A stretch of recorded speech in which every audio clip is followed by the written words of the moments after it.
For now, on to the short block.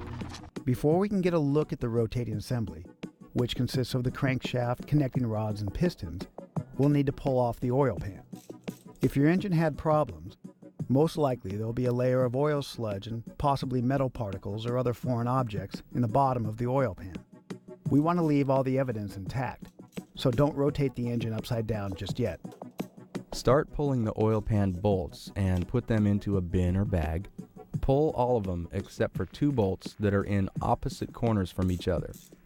Make sure these 2 are backed out about halfway. Now tap your putty knife or a gasket scraper in a few spots all the way around the pan and start to pry it loose.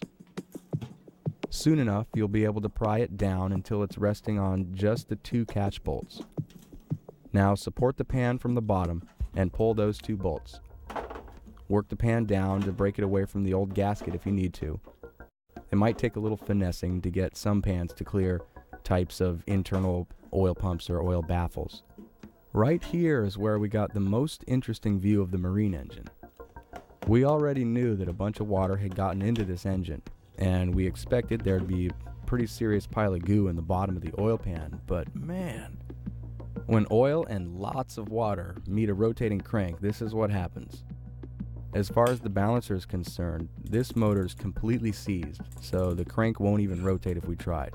The balancer came right off, and back on one of our other engines, this is the one that we weren't able to get the balancer off earlier because the crank kept spinning while we were using the balancer removal tool. Now, with the oil pan off, we stick a hammer handle or something in there to stop the crank from turning. That's how you'll remove the balancer if you couldn't get it off earlier. Now we can see the nose of the crankshaft, and we're clear to get the timing cover off. Of course, as always, all these guys go into a bin.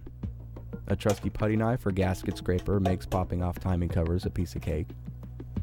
Now we can see the timing chain, but before we pull it off, let's check the chain stretch and see if it's even worth saving this thing or not.